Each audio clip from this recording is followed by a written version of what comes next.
Introducción a la teoría de la alianza, la prohibición del incesto. Claude Lévi-Strauss fue un antropólogo francés considerado el etnólogo contemporáneo más destacado y el padre de la antropología moderna estructuralista. También fue maestro del estructuralismo social, desarrolló una investigación teórica que tendía a replantear los funcionamientos estructurales del pensamiento en general y a basar las diversas ciencias humanas en la relación entre naturaleza y cultura. Fue egresado de filosofía en 1934, pasó a la Universidad de Sao Paulo y estudió las culturas indígenas de Mato Grosso y de la Amazonia. En 1941 conoció a Roman Jakobson, cuyo estructuralismo lingüístico le influyó de manera decisiva. Regresó a Francia en 1948 y fue profesor de religiones comparadas en la Sorbona y de antropología social en el Colegio de Francia. Escribió más de 20 obras, de las cuales destacan La vida familiar y social de los indios en Nambiquara, Las estructuras elementales del parentesco, El totemismo en la actualidad, El pensamiento salvaje, Mito y significado, Historia del lince, Antropología estructural 1 y 2, La mirada distante, entre muchos otros. Naturaleza y cultura. A través del tiempo, el ser humano siempre ha buscado encontrar la respuesta de todos los fenómenos transcurridos dentro y fuera de nuestro planeta, desde la búsqueda del origen del ser humano hasta los nuevos acontecimientos, dando como resultado la creación de una dualidad entendida como dos fenómenos o caracteres diferentes en una misma persona o en un mismo estado de cosas. René Descartes, 1596-1650. Fue el primer filósofo en exponer la existencia de dos especies de sustancias diferentes a través del dualismo cartesiano, donde expresa la relación entre dos instancias radicalmente diferentes y separadas. Sin embargo, son indispensables para dar coherencia al resto del sistema y dar posibilidad efectiva al conocimiento del mundo. Dicha teoría sostiene una distinción entre las esferas mental o espiritual, manifestando esta como algo sobrenatural, y por otro lado la material o corporal, manifestadas a través del cerebro, sirviendo como puente para su interacción. Para poder remontarnos al dualismo formado entre naturaleza y cultura, es necesario conocer ambos significados. El primero de ellos tiene su raíz en la palabra natura, del latín, que significa cultivo del campo, y posteriormente cambió a ser el cultivo de la mente y del espíritu. El significado de este vocablo hace referencia a todo lo que comprende el mundo natural, el cual está compuesto de todos los organismos con capacidad de desempeñar las funciones básicas de la vida, como lo son la nutrición, la relación y la reproducción como plantas y animales, pero también incluyen a los fenómenos que caracterizan al universo físico, tales como la evolución geológica de la Tierra, fenómenos atmosféricos, entre otros, excluyendo aquellos objetos inanimados que han sido creados por mediación del hombre, tales como el totemismo, los cuales los tomaremos como punto referente para la cultura. Claude Lévi-Strauss, él consideró a la cultura como una sola. La definió inicialmente como todo aquello que es inherente a la humanidad, acuñó conceptos como diversidad cultural y los refirió a la convivencia entre distintas culturas. También habló de multiculturalidad, que parte del reconocimiento del derecho a ser diferente y del respeto entre los diversos colectivos culturales. Sus estudios sobre los mitos, sistemas de parentesco y el tabú del incesto, estos establecieron una continuidad entre lo primitivo y lo civilizado, dando como una réplica que el individuo se relaciona con su entorno a partir del pensamiento y no por instinto o por necesidad de preservación, dado que él decía: la cultura no está yuxtapuesta o superpuesta a la vida biológica, por lo tanto es imposible separar la naturaleza de la idea de cultura, ya que ésta sustituye y utiliza o transforma a la naturaleza para realizar una síntesis de un nuevo orden. Asimismo, se puede intentar definir para cada actitud una causa de orden biológico o de orden social, partiendo de la pregunta: ¿cómo actúa en el hombre los efectos de la sociedad? Para responder a dicha pregunta, partiremos de un ejemplo cuyo contenido se encuentra validado en los niños encontrados en las selvas que han sido criados por animales. Estos parten de su imitación e interacción con ellos partiendo desde el momento que son encontrados y son insertados a esta nueva sociedad. En el siguiente esquema encontramos lo que es la dualidad entre naturaleza y cultura. Partimos desde 3 puntos de vista: el desarrollo que han tenido a través de la evolución, la cultura que han desarrollado y la existencia de reglas. En el ámbito del desarrollo, las diferencias que existen entre el hombre y el animal, que el hombre tiene la autodomesticación, es decir, que sin una formación proporcionada por otro hombre, no genera un conocimiento de supervivencia de forma aislada. En cambio, en el instinto animal es nato. Si el animal es abandonado en automático, comienza a actuar su instinto animal sin necesidad de una inducción previa, como es con los hombres. En dado caso de que el animal sea un animal doméstico y sale de ese ámbito, de ese círculo doméstico, regresa su instinto animal porque están a partir de su supervivencia, a diferencia que en el hombre, el cual no cambia lo que ha aprendido, es lo mismo que seguirá haciendo cíclicamente. En el apartado de cultura, solo el hombre que está autodomesticado puede tener rasgos de cultura. Si ésta carece de ella, no existe algún tipo de conector en el hombre de ejemplos de tipos de comportamiento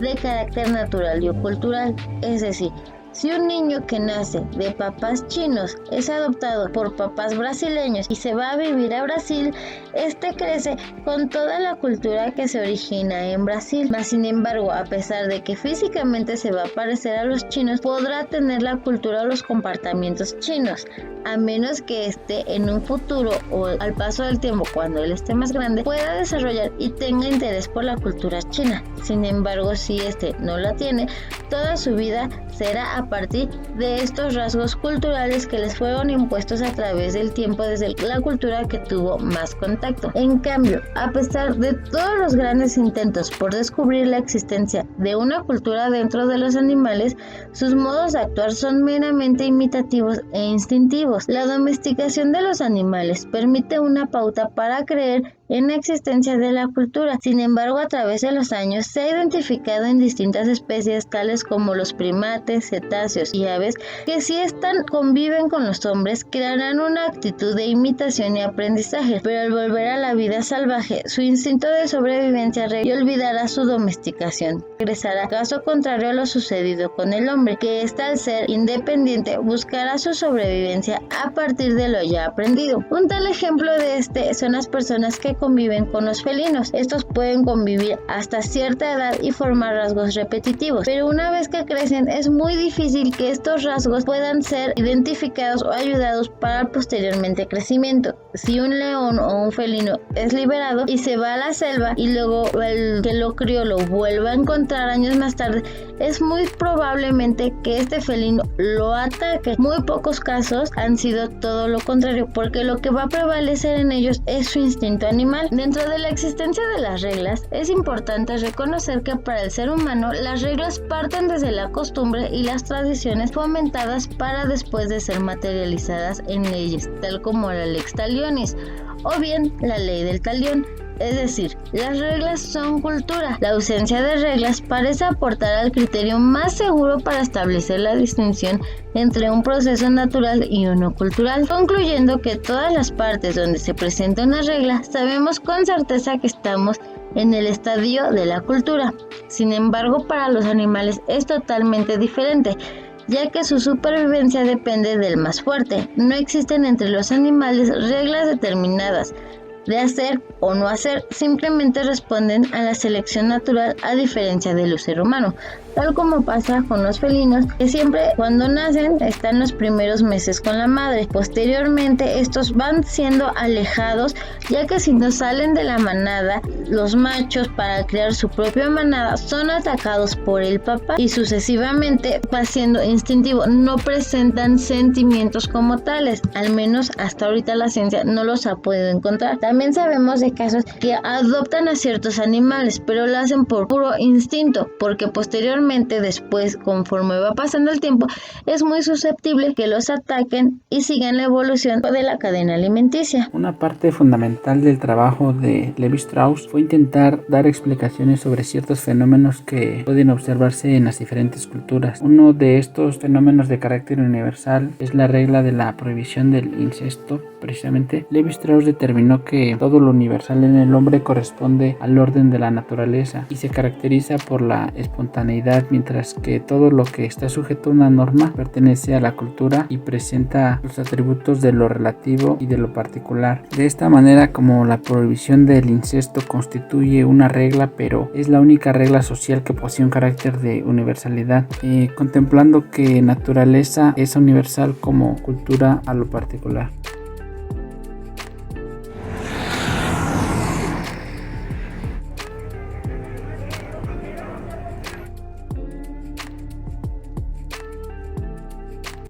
Pues el incesto es cuando tú tienes relaciones sexuales con alguien que es de tu mismo árbol genealogico.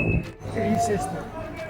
El incesto es una moral tanto en los seres vivos, animales y seres humanos. Yo pienso que eso no debe ser. Pues cuando hay una relación con una persona de la familia. Es cuando dos hermanos de la misma sangre tienen relaciones, o se casan o tienen hijos.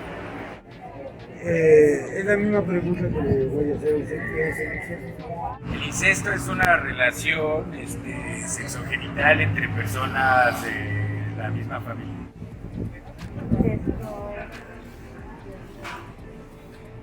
No recuerdo, pero sí me tiene en la mente.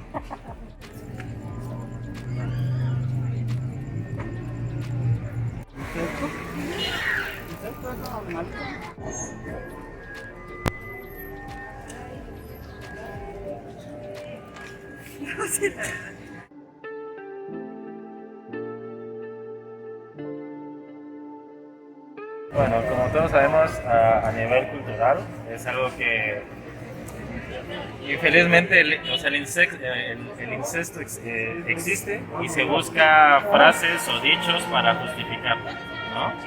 También sabemos que tanta represión sexual que hay en México es da el resultado del incesto. Pues eso ya es el calor que les aflige, ¿no? Pero también está mal porque es amoral. Pues bien dicho, está bien. Un arrimón sexual, sin físico, tal vez, sin contacto físico. Pues no, que eso está mal. Bueno, en la sociedad es como pecaminoso, ¿no? Que con un familiar tenga relaciones o tenga algún tipo de relación sexual sobre todo. Pues yo creo que es un dicho, mal dicho, ¿no? Porque no concuerdo. Pues que es plenamente incestuoso, ¿no? Ajá.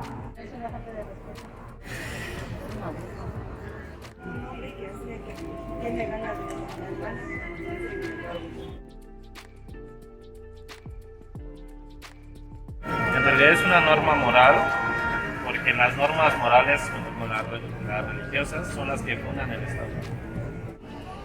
Pues más bien es una influencia del exterior, porque en nuestro país tenemos bases morales muy fuertes, de arraigo y de respeto.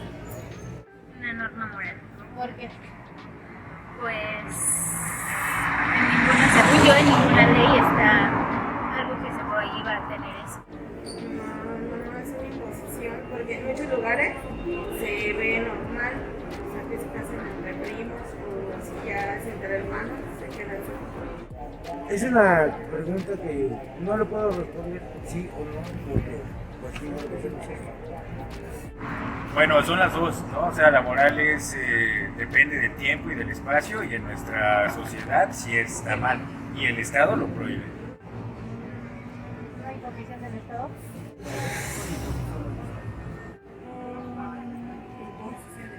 Cuando alguien se mete con una persona que es su familiar, ya sea primo, ya sea hermano, abusan de las personas o se enamoran hasta de sus mismas hermanas, de porque son así, porque del buen cuerpo, en fin, pues no es muy grato porque se ve mal ante la sociedad, ante la gente como nosotros.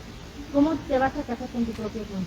En sí, supuestamente hay hasta unas cosas que cuando empiezas a tener relaciones y tus bebés pueden nacer con algún problema, pueden nacer con una genética mal.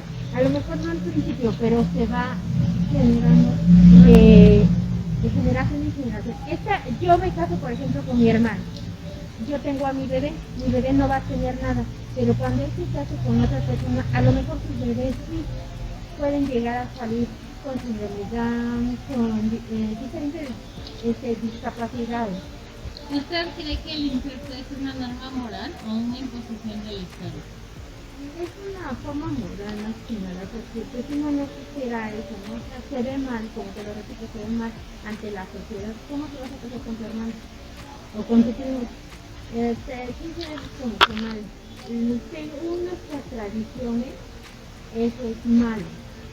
No nada más porque ahorita, sino desde nuestros antepasados y eso está mal. Pero antes era lo que decía mi abuelita, que sí se casaban antes para que fuera una misma sangre. Pero por eso hubo muchas personas malas.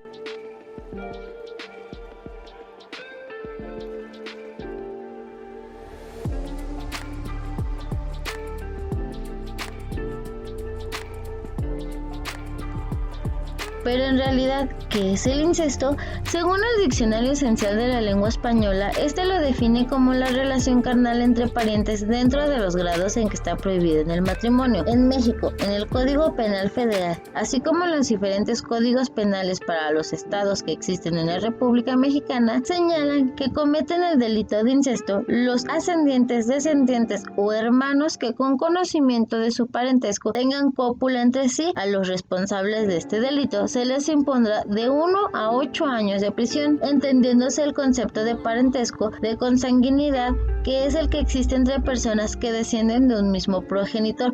Por lo tanto, los hermanos son los descendientes de un mismo progenitor, esto es, del mismo padre o de una misma madre. ¿Pero qué tiene que ver las definiciones con el problema del incesto? Para Levi Strauss, la prohibición del incesto es el único fenómeno que tiene al mismo tiempo una dimensión natural y una cultural. Esto es en relación con la naturaleza porque tiene la universalidad de los instintos, y está en relación con la cultura porque presenta el carácter coercitivo de las leyes sociales. Esto constituye para el pensador francés el movimiento gracias al cual se cumple el pasaje de la naturaleza a la cultura. Incesto en el carácter natural. El carácter natural reside en que al mismo tiempo es una prohibición presocial en dos sentidos. En primer lugar, por su universalidad, y segundo, por el tipo de relaciones que su norma impone, sino además porque sus fines trascienden la sociedad o la cultura misma. Satisface deseos individuales, muchas veces contrapuestos como a las convenciones sociales, y tiene fines que, aunque en otro sentido, van más allá de los fines propios de la sociedad. Desde el carácter natural, la ley de endogamia es negativa desde el punto de vista biológico. Puede ser incorrecta, ya que desde fines del Paleolítico el hombre utilizó procedimientos endogámicos de reproducción que llevaron a las especies cultivadas o domesticadas a un primer grado cada vez mayor de perfección. Y en el carácter cultural, la teoría de prohibición del incesto sería una medida de protección destinada a proteger a la especie de las nefastas consecuencias o resultados de los matrimonios consanguíneos. Desde el carácter natural,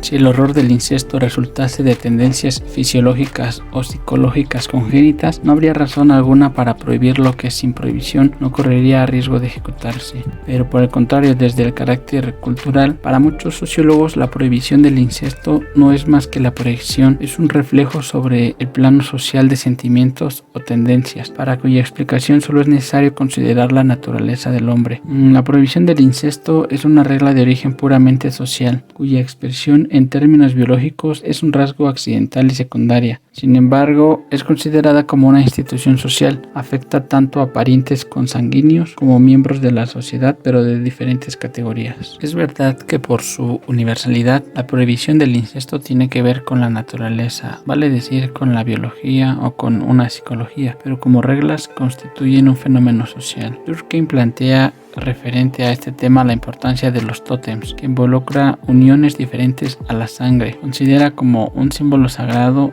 el origen de la comunidad mágico-biológica que une los miembros de un mismo clan. La prohibición del incesto es un residuo de la exogamia. La debilidad de esto es que las conexiones que se establecen de esta manera son frágiles y arbitrarias. Por ejemplo, el horror por la sangre, en particular por la sangre menstrual, no es un fenómeno universal.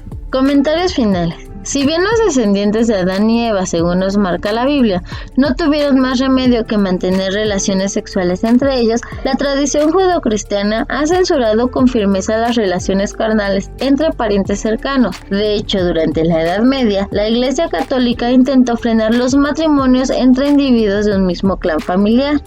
En los relatos de la mitología griega también hay numerosos episodios de relaciones impuras. El rey Edipo mató sin saberlo a quien era su padre y acabó casándose con su madre. Adonis nació tras el encuentro amoroso entre el rey Tías y su hija Mirra. El dios Zeus, conocido por sus múltiples amantes, mantuvo un romance con Demetra, su hermana mayor. Estas y otras muchas relaciones incestuosas de la literatura fueron consideradas aberrantes, pero no solamente ocurrió en Grecia, sino también los matrimonios entre parientes no eran raros en el antiguo Egipto, siendo una práctica habitual en la realeza como método para perpetuar su linaje. Además era común entre los faraones creerse descendiente de los dioses, así que el incesto se veía como algo aceptable, a fin de conservar su estirpe sagrada. Evidentemente en aquella época se desconocían las severas consecuencias de la consanguinidad.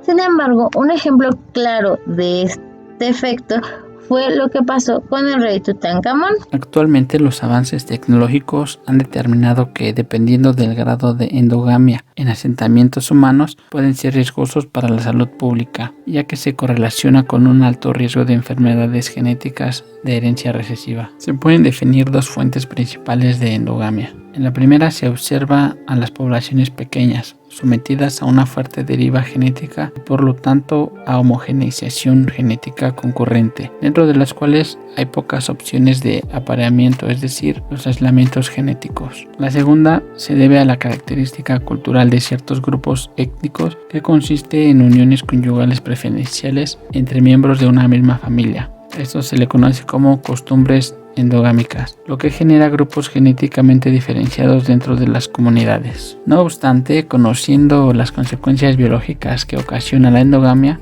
no deja de ser una práctica recurrente en México. El INEGI dio a conocer que en el Censo Nacional de Impartición de Justicia Estatal, registro del año 2013 al 2015, el porcentaje de víctimas por el delito de incesto registradas en procesos abiertos de primera instancia, y teniendo en cuenta los altos índices de la inexistencia de la cultura de la denuncia, estas cifras podrían estar en aumento.